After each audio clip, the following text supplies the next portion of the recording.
Bonjour et bienvenue à ce nouveau Café des Lyonnes. Bonjour Séverine. Bonjour. Alors aujourd'hui, je suis ravie d'accueillir Séverine Michaud. Vous êtes la présidente du groupe Michaud, qui est un groupe de transporteurs routiers. C'est ça. Transport routier. Et vous êtes également la présidente régionale de la Fédération nationale des transports routiers. Exactement. Alors là, on est bien dans le thème déjà. Pile dans le monde du transport. Dans le monde du transport et du coup de la place des femmes dans le débat public, parce que c'est pas forcément des métiers très féminins, en tout cas pas de tradition. Donc je suis ravie qu'on puisse échanger avec vous ce matin. On est accueillis dans les fabuleux locaux de l'Intercontinental, à l'Académie. Mais Séverine, première question de l'émission, vous la connaissez, mais est-ce que vous êtes une femme engagée? Et ça veut dire quoi pour vous l'engagement? Alors, je suis une femme très engagée. Et l'engagement, pour moi, signifie faire avancer les choses. C'est-à-dire que j'ai horreur d'être passive. Ouais. Donc, subir, c'est pas acceptable pour moi. Donc, comment faire pour ne pas subir et faire avancer les choses? C'est être engagée dans le débat public et essayer, au fil de mes interventions, de faire connaître un peu mieux ma profession. Voilà ce qu'est l'engagement. Alors, il se traduit comment cet engagement pour vous dans votre vie de tous les jours? Alors, dans ma vie professionnelle, je dirais au travers beaucoup de la fédération, dans laquelle je suis présidente de la région. Donc, lors de mes rencontres avec les politiques, avec les services de l'administration, avec les relations presse, mettre en avant et laisser tomber peut-être quelques préjugés, expliquer vraiment qui sont les transporteurs routiers, ce que nous faisons, vendre notre belle profession qui parfois est un petit peu stigmatisateur. Et dans ma vie privée, de même, c'est dans mon entourage expliquer ce que nous faisons, à quoi servent les camions sur les routes, et puis également montrer que la profession, c'est pas forcément que des hommes, mais un peu bourru, c'est bien d'autres choses. Alors précisément, quel est votre regard sur la place des femmes dans le débat public aujourd'hui? Nous, on parle beaucoup de ce sujet, évidemment, à l'équipe des Lyonnes. On essaie d'encourager les femmes à prendre place. Qu'est-ce que vous en pensez? Vous pensez c'est toujours un sujet en France en 2024, la place des femmes dans le débat public? Ça peut être toujours un sujet, effectivement, parce que les femmes n'y vont peut-être pas naturellement, alors qu'un homme ira peut-être plus par instinct. Typiquement, moi, quand on m'a proposé de rejoindre la fédération, j'ai réfléchi pendant 2 mois et demi. Ah oui, d'accord. Si j'allais y aller ou pas, d'accord. En sondant la charge de travail, est-ce que je serais capable, est-ce que je vais y arriver, est-ce que je vais l'intégrer dans mon emploi du temps, est-ce que je serai crédible? Je me suis posé beaucoup de questions, sans doute à tort, puisque finalement, il n'y avait rien de si compliqué, mais il m'a fallu un grand moment de réflexion. Peut-être qu'un homme n'aurait pas pris ce temps nécessaire et aurait foncé direct dans le débat public. Fier d'y participer. Fier d'y contribuer, d'y participer, sans se poser de questions.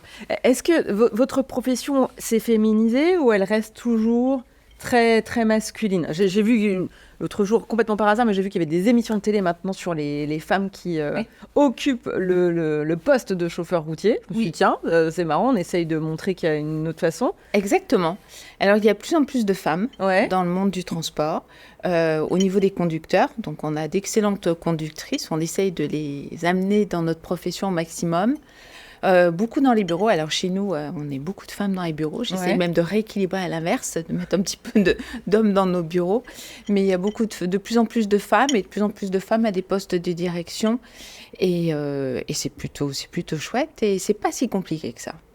Alors, j'ai envie que vous me parliez un petit peu de votre parcours, Séverine. Quand vous étiez petite fille, vous rêviez de faire quoi? Vous vouliez conduire des camions? Pas du tout. Quand j'étais petite fille, j'ai le souvenir que j'adorais le cirque et les fauves. Ah oui, ok, voilà. D'accord. Donc, strictement rien à voir. Alors, vous vouliez dompter les lionnes? Peut-être, voilà. C'est peut-être ça. Et petit à petit, j'ai fait mes études. À adolescente, j'ai dit à mon père que je voulais reprendre son entreprise de transport routier. Mes parents étaient très étonnés puisque j'avais une maman dans l'esthétique. Donc, c'était beaucoup plus naturel d'aller dans ce type de voie. Et en fait, j'ai sans doute vu que le mauvais côté de tout ce qui était salon d'esthétique, parfumerie, etc. Et surtout, je me suis rendu compte, donc je vais faire le lien avec le début, que c'est quand on tient des salons d'esthétique ou des parfumeries, j'avais le sentiment qu'elles subissaient beaucoup. Ah oui, ok. Et qu'en fait, le métier de mon père, il pouvait plus agir. Ouais. Donc, ça vous plaisait? Voilà, je me suis dit, subir, je n'y arriverai pas, agir me correspond mieux. Donc, je me suis dit, il faut que tu tentes vers des professions où tu auras plus la main sur ton activité, etc. Et donc, voilà. Et puis après, le métier de transport. Qu'est-ce qui vous plaisait dans cette boîte? C'était quoi? C'était le fait d'être à la manœuvre, d'être aux manettes de quelque chose? Oui, et puis j'étais sans doute impressionnée par ces véhicules qui circulaient sur la route avec le nom de mon papa dessus. Je trouvais ça assez, comment on dirait, attrayant ou impressionnant, séduisant, je ne sais pas en fait. Ouais, c'est une grosse logistique en fait, on se rend pas compte quand on n'est pas dedans, mais c'est une logistique énorme. Ah oui, c'est pas aussi simple qu'emmener une marchandise du point A au point B. C'est une profession qui est de plus en plus réglementée. Donc de plus en plus complexe. Et puis surtout, aujourd'hui, ce qui est passionnant, c'est qu'on vit notre mini-révolution industrielle de par la transition énergétique. Donc on a des véhicules, qui roulent à l'huile de colza. D'accord. Est-ce qu'on aurait imaginé il y a encore 10 ans que ça puisse être possible?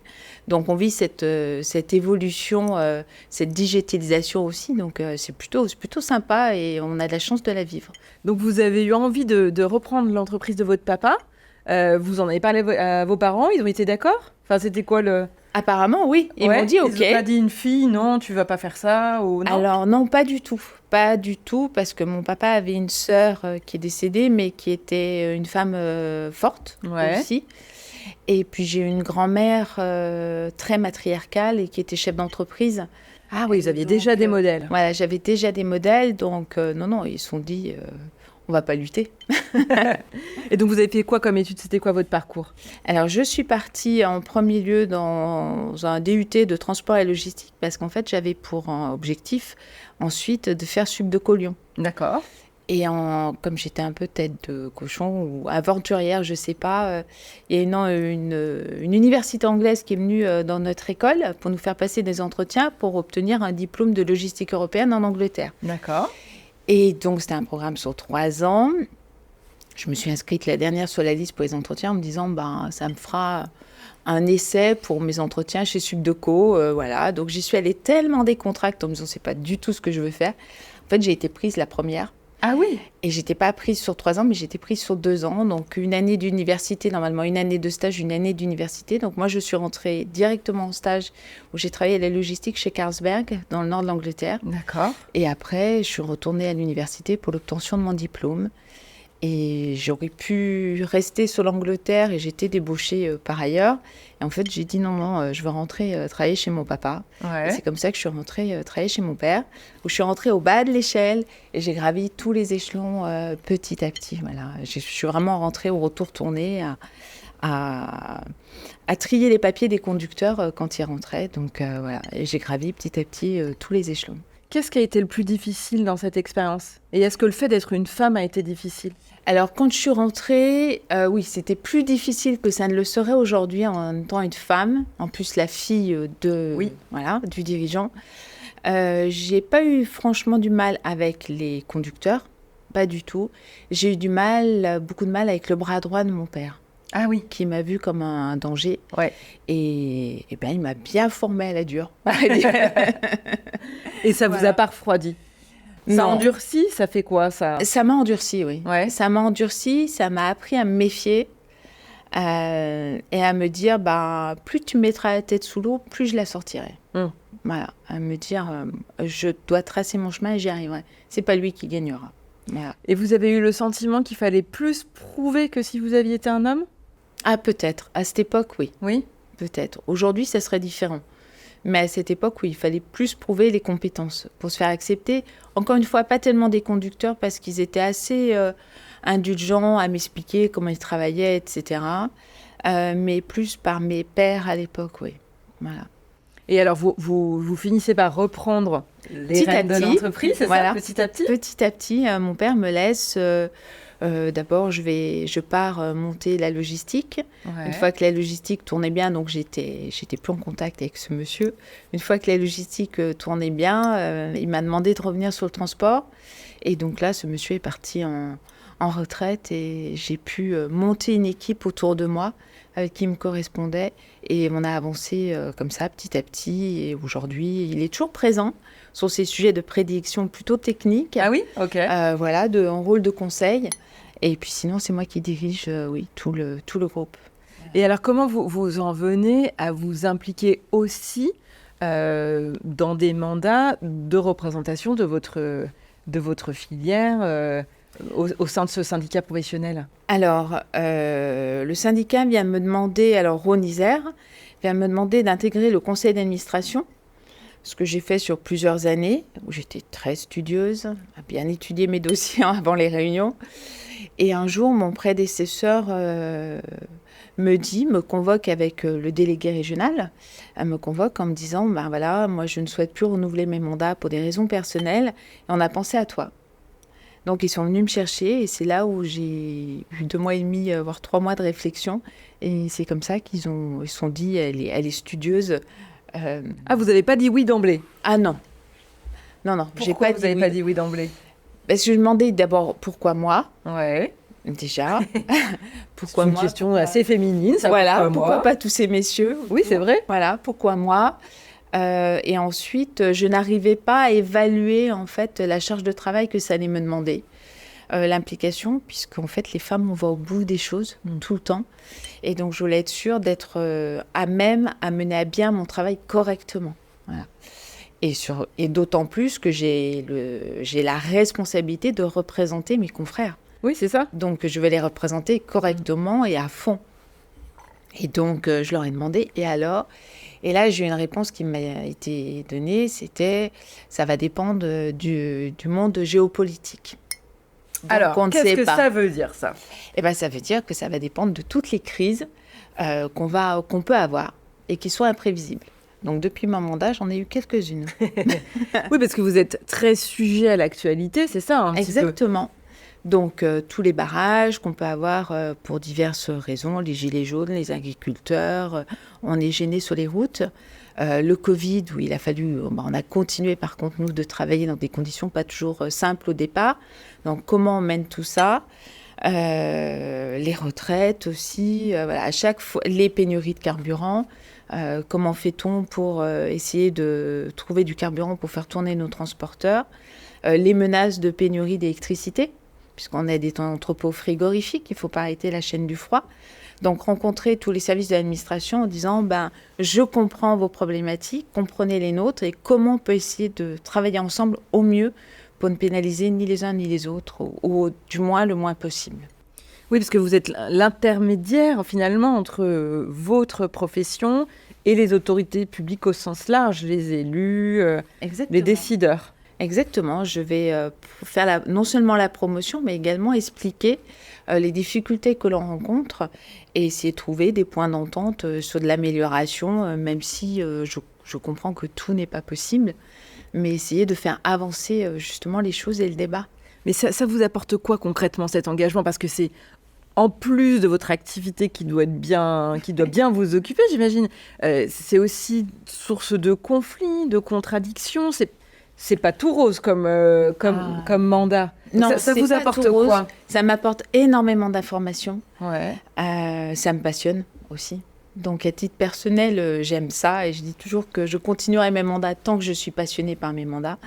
Ça me passionne et ça m'apporte beaucoup d'informations pour mes équipes en amont. Et de la satisfaction de se dire, voilà, j'essaye d'apporter ma pierre à l'édifice plutôt que de râler toute seule contre des décisions qui sont prises face à mon écran dans mon bureau, sur ma chaise. Voilà, j'ai horreur quand on râle dans son coin et que rien ne se passe. Je trouve ça trop facile et puis très frustrant. Donc, je veux pas être dans cette frustration. Donc, même si on n'y arrive pas toujours, mais au moins on se dit, j'ai mis tous les moyens pour essayer de faire avancer les choses. Ça s'apprend de prendre la parole comme ça dans le débat public, ou c'est l'expérience qui fait que hop, on se lance, des fois on ne sait pas trop, puis on y va? Alors, mon délégué régional à la fédération m'a beaucoup appris au départ, parce que j'étais très angoissée lors des premiers rendez-vous. Ensuite, c'est travailler en amont ces dossiers. J'ai horreur de l'improvisation, donc je vais travailler mes dossiers en amont Et lorsque j'arrive, on va dire, je suis peut-être une machine. C'est très factuel, très pragmatique, très économique. Donc, c'est pas si difficile que ça. Ouais. Quand on parle de son sujet de tous les jours, finalement. Et quand on en parle en plus avec ses tripes, avec conviction, parce qu'on le vit, je dirais que c'est pas compliqué, finalement. Ça s'apprend de... Parce que finalement, vous rencontrez des élus de toute obédience, tout le monde n'est pas forcément... Enfin, j'imagine que c'est parfois un peu clivant parce que vous représentez des intérêts, donc vous représentez forcément une filière avec des enjeux, une façon de voir les choses. Donc peut-être que parfois vous arrivez un peu en confrontation avec des sujets. On le vit comment, cette confrontation ? On le prend de manière personnelle, on prend du recul, comment on l'appréhende? Parce que je pense que ça peut un peu pressionner, ça peut éloigner beaucoup de gens d'avoir envie de s'investir dans ce type de mandat. Alors, j'ai ma titre personnel. Ouais. Il faut vraiment faire la séparation.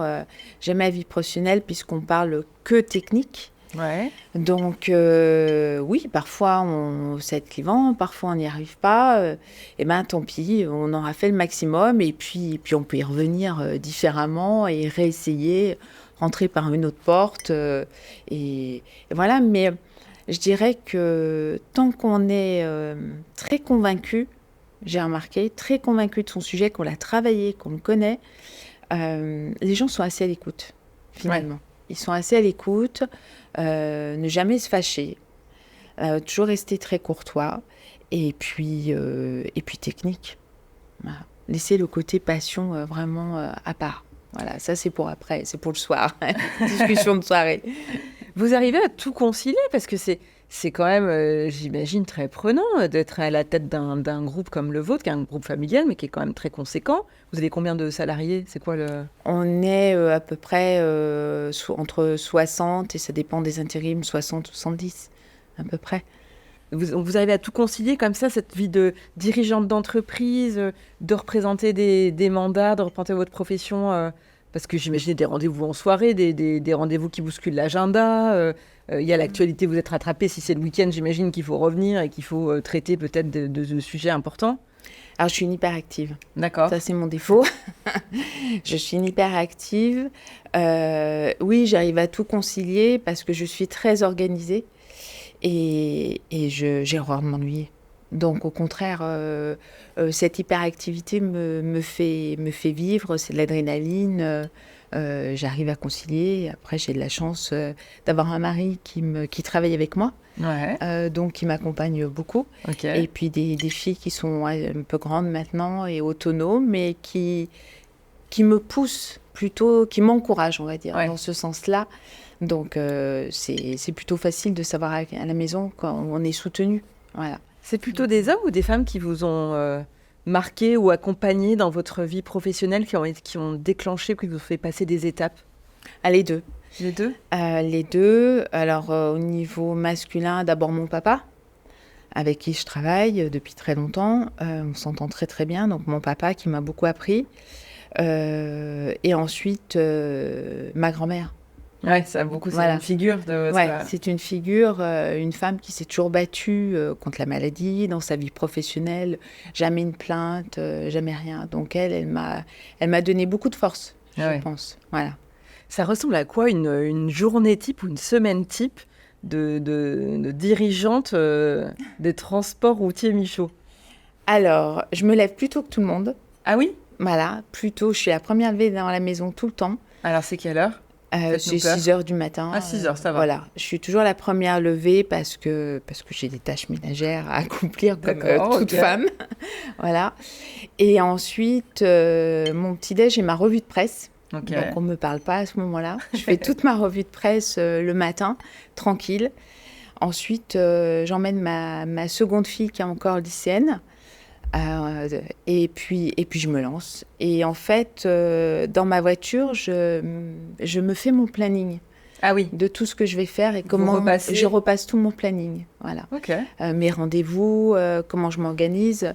Donc quand j'arrive au bureau, je dis bonjour et je suis déjà lancée. Vous êtes opérationnelle. Ouais, je perds pas de temps. Voilà. Et puis j'ai des équipes qui connaissent mon rythme. Mon délégué régional à la fédération aussi. Donc, ils savent comment je fonctionne. Je recrute toujours des gens qui peuvent travailler selon mon mode de fonctionnement.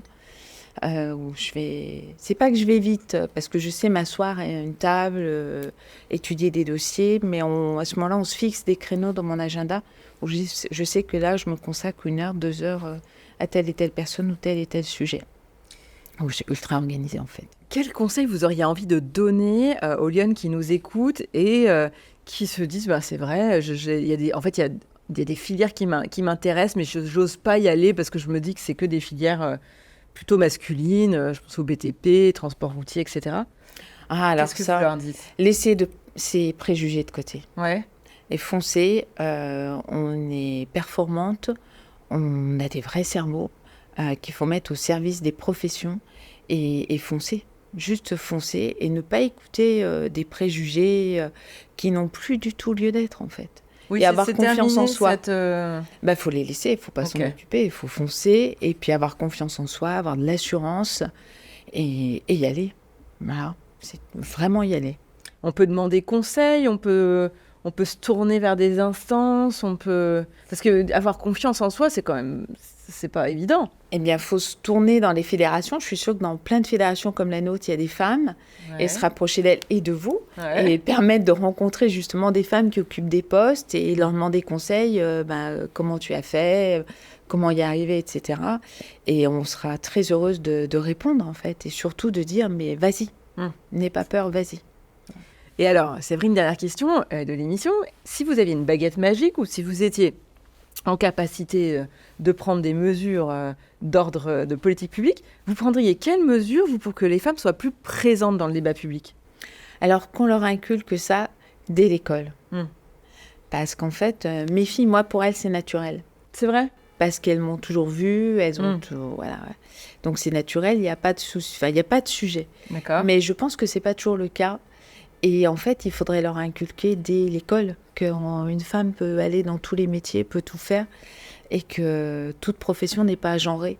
Mais ça se travaille en fait à l'école et puis dans son monde personnel aussi, son entourage. Que voilà, les copains de nos filles se disent c'est normal. En fait, il y a pas de souci. Mais je pense qu'il y a encore du travail à faire.